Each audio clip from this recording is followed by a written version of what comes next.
অসমৰ জনপ্ৰিয় web news portal north east live today লকডাউনৰ সময়ত অভাৱগ্ৰস্তসকলৰ মাজত গৈ সামান্যতম সহায় কৰাৰ পিছত আজি north east live today news পৰ্টেলৰ পৰিয়ালৰ হৈ মুখ্য সম্পাদক দীপেন ডেকাই ওদালগুৰিৰ খৈৰাবাৰীত 6 গৰাকী বিশেষ ব্যক্তিক সম্বৰ্ধনা জ্ঞাপন কৰে।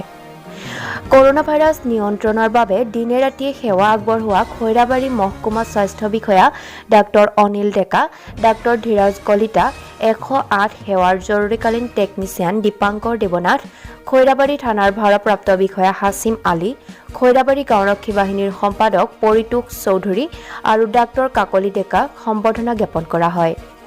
ৱেব নিউজ পৰ্টেলটোৰ এনে মহানুভৱতাক ৰাইজে শলাগ লৈছে। উল্লেখ্য, আজিৰ সম্বৰ্ধনা কাৰ্যসূচীত সহযোগ কৰে খৈৰাবাৰী প্ৰেছ ক্লাবৰ সভাপতি ধীৰেন মহলীয়াই। News desk report, north east live today.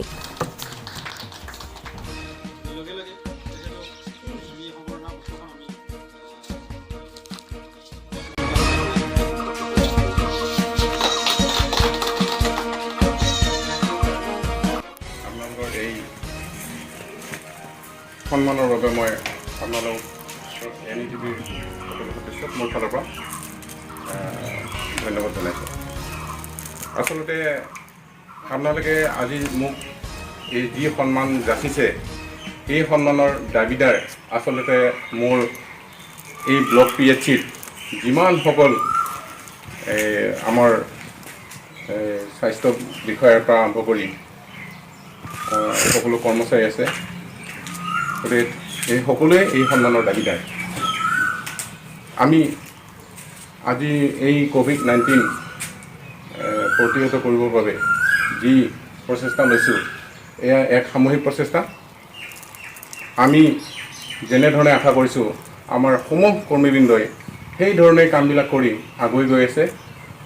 যোনে যাক যেনেকৈ যাব দিয়া হৈছে, যাক যেনেকৈ স্ক্ৰিনিং কৰিব দিয়া হৈছে, সকলো আমাৰ তৃণমূল লেভেললৈকে সকলোৱে ভাল ধৰণে কামবিলাক কৰি গৈছে, সহায় কৰিছে। মই সৰ্বপ্ৰথমতে এই NE লাইভক তৰফৰ পৰা যি মোক সম্বোধন জনাইছে, সেইকাৰণে মোৰ পৰা আপোনালোকক বিশেষ ধন্যবাদ জনাইছোঁ। আচলতে মই এইখিনি পোৱা যোগ্য নহয়, কিন্তু আপোনালোকে যদি ভাবিছে তাৰ কাৰণে আপোনালোকক মই ধন্যবাদ জনাইছোঁ। আমাৰ কামেই হ'ল ৰাইজৰ সেৱা কৰা। আমি দিনে ৰাতি কষ্ট কৰি আপোনালোকৰ যিখিনি পাৰোঁ অলপমান কষ্ট কৰি আপোনালোকক সেৱা কৰি আছোঁ। আপোনালোকে আশীৰ্বাদ কৰিব যাতে আমি আৰু আগবাঢ়ি যাব পাৰোঁ।